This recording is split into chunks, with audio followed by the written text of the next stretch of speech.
নমস্কার বন্ধুরা, আশাদের খোঁজে রান্নাঘরে আপনাদের স্বাগত জানাই। আজ আমি রান্না করব শাপলা। এই দেখুন, শাপলা এইভাবে কেটে নিয়েছি, কেটে ভালো করে ধুয়ে রেখেছি। শাপলাতে দেব আলু, এই ছোট ছোট করে কেটে রেখেছি, ভেজে শাপলায় দেব। আর দেব বাদাম, বাদাম ভেজে শাপলা রান্না করব।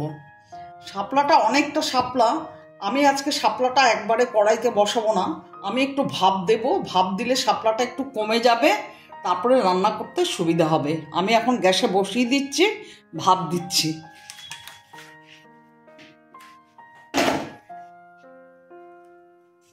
একটু হলুদ দিয়ে দিলাম,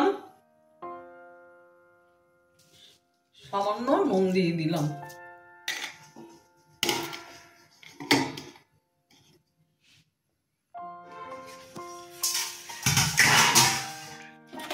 দেখুন সেদ্ধ হয়ে কতটা কমে গেছে। আমি এখন নামিয়ে নেব। এখন বাদাম আলুগুলো ভেজে নেব। সর্ষের তেল দিয়ে দিচ্ছি, তেল গরম হয়ে গেছে, বাদামগুলো ছেড়ে দিচ্ছি। বাদামগুলো ভাজা হয়ে গেছে, তুলে নিচ্ছি। এবার আমি আলুগুলো ছেড়ে দেব। বাদাম ভাজা হয়ে গেছে, আলুগুলো ছেড়ে দিচ্ছি। হলুদ দিয়ে দিলাম, সামান্য নুন দিয়ে দিলাম। আলুটা ভাজা হচ্ছে। আমি এখানে মশলাটা একটা বাটিতে নিয়ে নিচ্ছি, জল দিয়ে একটু পেস্ট করে নেব। হলুদ দিলাম, ধনের গুঁড়ো দিলাম, লঙ্কার গুঁড়ো দিলাম, জিরের গুঁড়ো দিলাম। এগুলো আমি এখন জল দিয়ে পেস্ট করে নেব, নিয়ে কড়াইতে পরে ছাড়বো।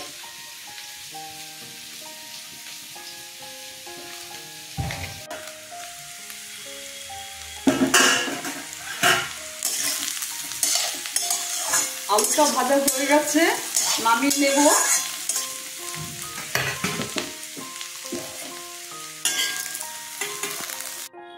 আলুটা ভাজা হয়ে গেছে, এবার কড়াইতে আমি আবার সর্ষের তেল দিয়ে দেব।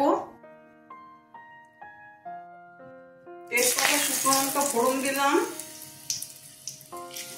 জিরে ফোড়নে দিলাম। এবার মশলাটা ছেড়ে দেব। হলুদ, শুকনো লঙ্কার গুঁড়ো, জিরের গুঁড়ো, ধনের গুঁড়ো। মশলাটা কষানো হয়ে গেছে, আমি শাপলাগুলো দিয়ে দিচ্ছি।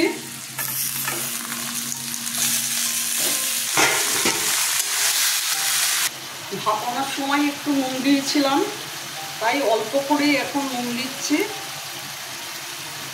স্বাদ মতো চিনি দিয়ে দিলাম।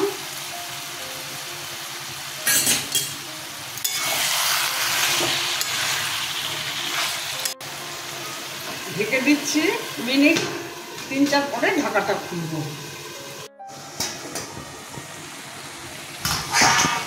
দেখুন কেমন কমে গেছে। বড় এক গামলা ভর্তি ছিল, আরও কমে যাবে এটা টানাতে টানাতে। এইভাবে রান্না করবেন নিরামিষ দিনে, খেতেও ভালো লাগবে।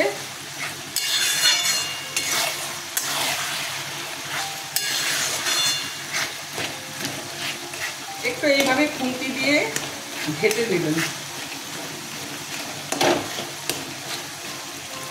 শাপলা জলীয় জিনিস একটা, কিন্তু একটু বেশি করে তেল ফেল দিয়ে মশলা দিয়ে রান্না করলে খেতে কিন্তু ভালোই লাগে। আর একটু ঢেকে দিচ্ছি।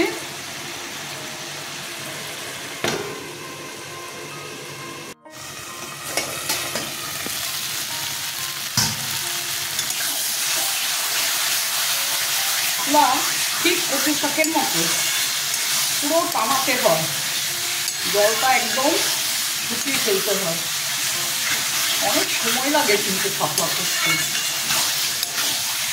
আর একটু টানবে। আমি আবার ঢেকে দিচ্ছি।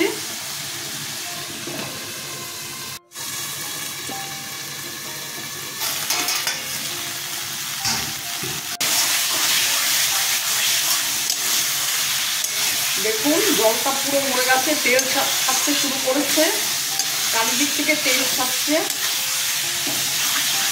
আমি আলুগুলো এবার দিয়ে দিচ্ছি।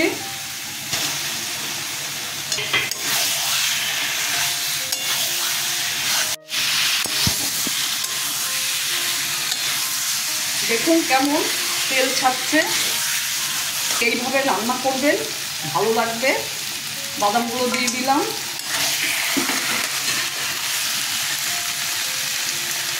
ভাজা মশলা দেব, জিরে ভেজে গুঁড়ো করে রেখেছিলাম দিয়ে দিলাম,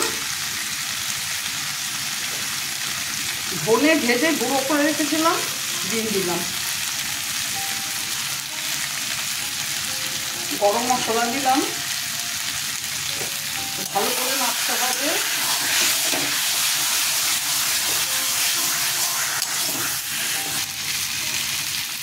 ঘি দিয়ে দিলাম, 2 চামচ ঘি দিয়ে দিলাম এতে। আমার তরকারিটা রেডি। আমার ভিডিওটা যদি আপনাদের ভালো লেগে থাকে প্লিজ একটা লাইক, শেয়ার, অবশ্যই নতুন বন্ধুরা সাবস্ক্রাইব করে দেবেন, সাথে কমেন্ট দেবেন। আপনারা ভালো থাকবেন, সুস্থ থাকবেন। আমার ভিডিওটা দেখার জন্য আপনাদের ধন্যবাদ। দেখুন কি সুন্দর হয়েছে। শাপলা সামান্য একটা জিনিস ভালো করে রান্না করলে দুর্দান্ত খেতে। আমি এখন গ্যাস অফ করে দিয়ে ঢেকে রাখবো, 2 মিনিট পরে সার্ভ করে নেব।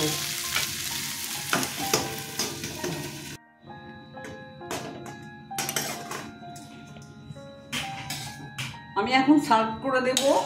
দেখুন কেমন হয়েছে, এই দেখুন কেমন তেল বেরোচ্ছে। এই রেসিপিটা আপনারা ভাত, রুটি, পরোটা সব কিছুর সাথেই কিন্তু খেতে পারেন, খুব ভালো লাগে।